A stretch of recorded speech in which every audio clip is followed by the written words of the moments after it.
So if you just pull out your notebook, it's going to flow on from what we've just done. Alright, find the derivative of this, and hence find the integral of this. Okay? So if I derive this, I'm just going to derive it turn by turn. We're going to get 4x to the power of 3, take 6x. I don't think that's supposed to be squared. Okay? And so then it says, hence, find the integral of this. Okay?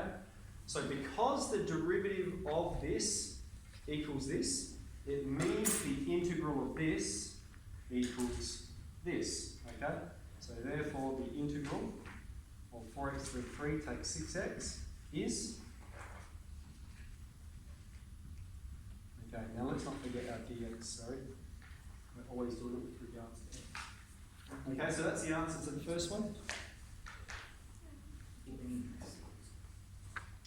Lost my razor.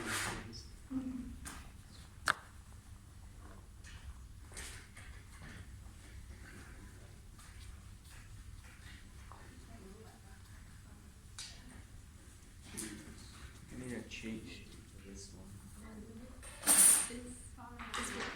It's trying to explain to you. Okay. Next one's a little bit harder. That was pretty easy. So then we've got find d on dx of cos to the 3x, and hence find the integral of sine 3x. Okay. Now I'll just draw your attention. This is published right at the start of this page in your notes that you're looking at, and we're going to use that in this one here. Okay. All it's saying is if we've got k times a function and we're integrating it, we can pull k out the front. Just like when we're deriving, okay? We're finding a derivative of kx, we can pull k out the front and just derive x.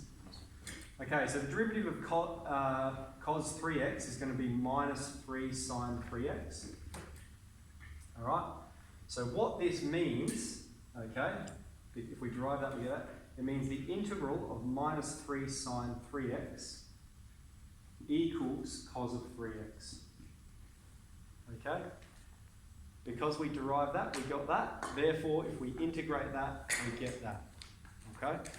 Now this is what we're adding in. We don't want the integral of minus 3 sine 3x. We just want sine 3x by itself. So let's pull that minus 3 out the front because it is just a number. Okay, I'm still maintaining the same statement. And remember, this is an equation now, and we just want to get rid of this minus 3 by dividing both sides by minus 3. And then we're left with our answer.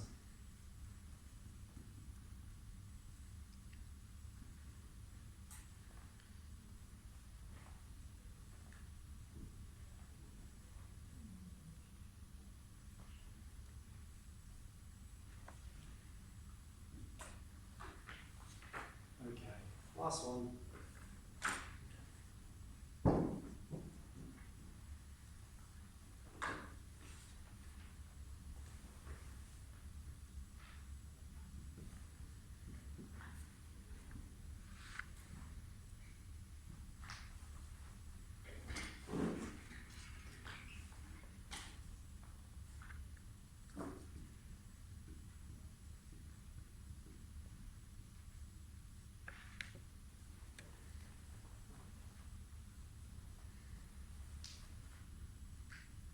Okay, so let's derive this. We're going to have to use the chain rule here. And what we're going to have is n f of x to the power of n take 1 times f dash of x. Okay? So because we derived that, we got this. It means the integral of this, and let's arrange it the way they've got it so it can make a bit of sense. The integral of this equals this. Okay? Now the difference between what we've got here and what's up here is the 4. So we want to get rid of the 4. Let's pull the 4 out the front.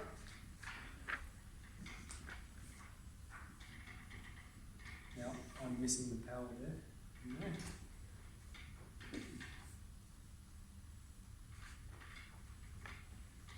Okay? And so then to get this part by itself, we divide both sides by 4.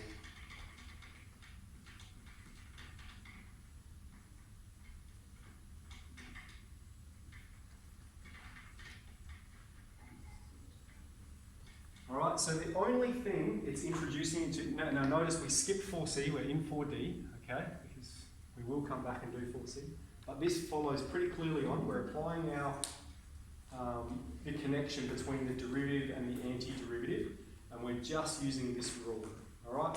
It wants you to recognise a connection between what you have here and what is the antiderivative. In particular, we did it with this example and with this example. Okay? So, it is 4D, we will get it done. It is part of the plan for this lesson. And I will get back your test now as well, I reckon. So, any questions about that? No, we don't have another lesson until Tuesday, so plenty of time to get it done.